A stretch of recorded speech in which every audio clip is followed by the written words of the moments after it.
তোমাকে যে চাহিয়াছে একদিন সে জানে তোমাকে ভোলা কত যে কঠিন। কাজী নজরুল ইসলামের এই কথা বাংলাভাষী মানুষদের আপনজনের প্রতি চাহিদার কথা ফুটে উঠেছিল। তবে সে আপনজন হতে পারে না একজন যাকে কখনো দেখা হয়নি, ছোঁয়া হয়নি, যোগাযোগ হয়নি, তবে টান রয়ে গেছে মনের ভেতর। নেইমার জুনিয়রের প্রতি ব্রাজিলের ভক্তদের আবেগ যেন সেখানেই। রাফিনহা তো বলেই ফেলেছেন, নেইমারকে দীর্ঘদিন মাঠের বাইরে দেখা এক কষ্টের ব্যাপার। নেইমারের মাঠে ফেরা নেইমার ও ফুটবলের জন্য দারুণ এক কিছু। নিজের সেরা সময়ও নেইমারকে ভোলেননি রাফিনিয়া। নেইমারকে যে ভুলতে পারেনি কোটি ব্রাজিলিয়ান ভক্ত। হেডলাইনে তাই সয়লাভ, কবে ফিরবেন নেইমার, কবে মাঠে দেখা যাবে এই ব্রাজিলিয়ানকে। কখনো ইনজুরি থেকে ফেরেন জিমে, কখনো আবার রিহাবে, আবার কখনো সতীর্থদের সাথে থাকেন অনুশীলনে।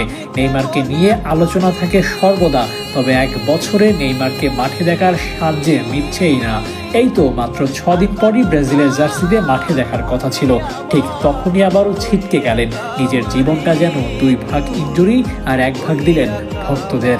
সান্তোসে নেইমার ফিরবেন, ঘরের ছেলে আবারও আসবেন ঘরে, সেই খবর ভক্তদের পুলকিত করেছিল বটে। তবে এর চেয়েও পুলকিত করেছিল নেইমারের মাঠে ফেরা। নেইমারকে নিয়ে সব প্রত্যাশার বাইরে ভক্তদের আশা নেইমার আবার ফিরুক মাঠে তার আপন মহিমায়। কবি জসিমউদ্দিন বহুকাল আগে ফুটবল খেলোয়াড়ের কবিতা লেখেন। বা পায়ে ড্রিবলিং করে ডান পায়ে গোল দেওয়ার ইমদাদ হকের গল্প লিখেছিলেন সেবার।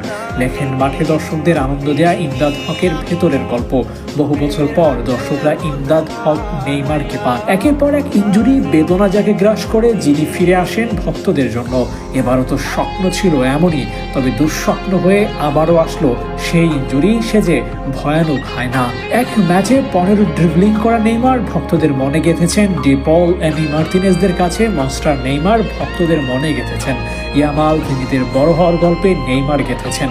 নেইমার যে মিশে আছেন ফুটবল আবেগে, এই নেইমারকে কিভাবে তাই ভোলা যায়। নেইমার ফিরবেন 120x80 গজের মাঠে, জাদু দেখাবেন।